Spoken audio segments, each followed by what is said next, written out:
it's been circulating my video of the origins of California, how California got its name from a black queen called Califia.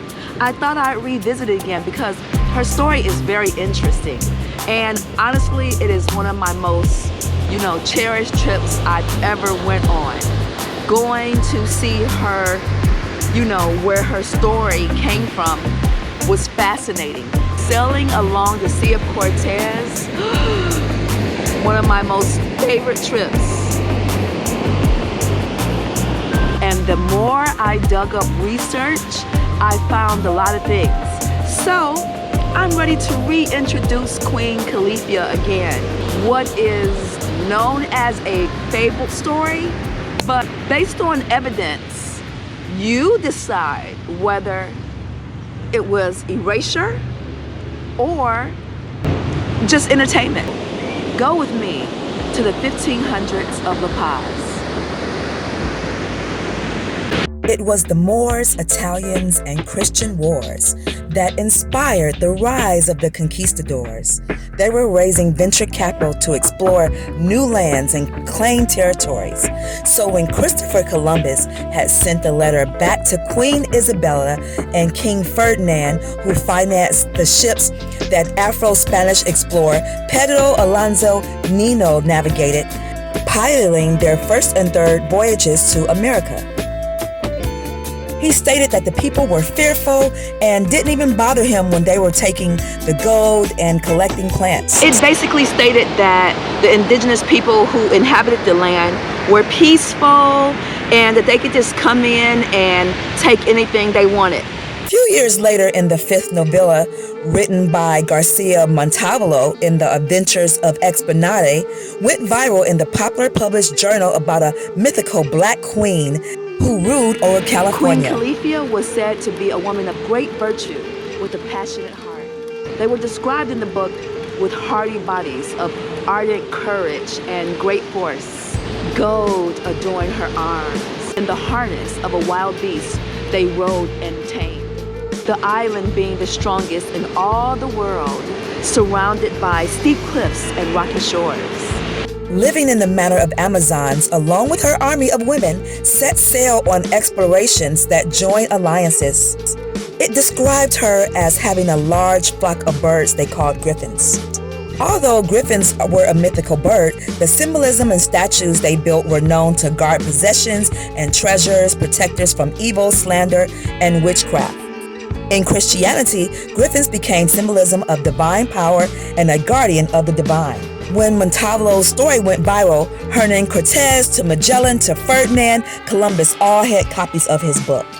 Books were a big deal back then to get to the top as an influencer. Also, common knowledge that these types of novellas were not just fable, but rooted in a lot of truths, but had been sensationalized.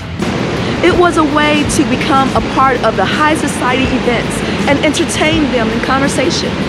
This set off an unprecedented number of military vets going after her who wanted economic stability.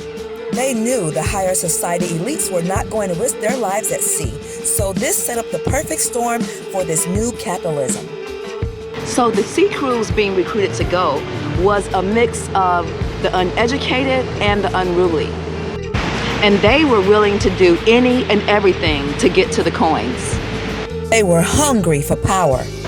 For some context, it was not unusual to hear of a female fierce ruler in some indigenous cultures because at the time there were many, like Nzinga, Queen of Angola. And then you had people like Joan of Arc in the French Revolution, as well as queens in India and Japan, empresses. The legendary Doheny women warriors. Thus, the terrestrial paradise that they heard about was the motivation. With having the wars in Portugal and Spain with the Moorish Kingdoms, them being pissed at the women ruling who were kicking their butts, the travel into the unknown was a welcome change. The pursuit of establishing ownership, name for themselves, and wealth was the guiding force. Columbus reports getting back with tangible evidence made it an easy value proposition to raise capital from investors who wanted to flip their money. Hidalgos gathered crews, navigators, and armies with promises of treasures. Captains and seamen documented their journey about the Amazonian women living near the Sea of Cortes. So was Queen Califia a myth?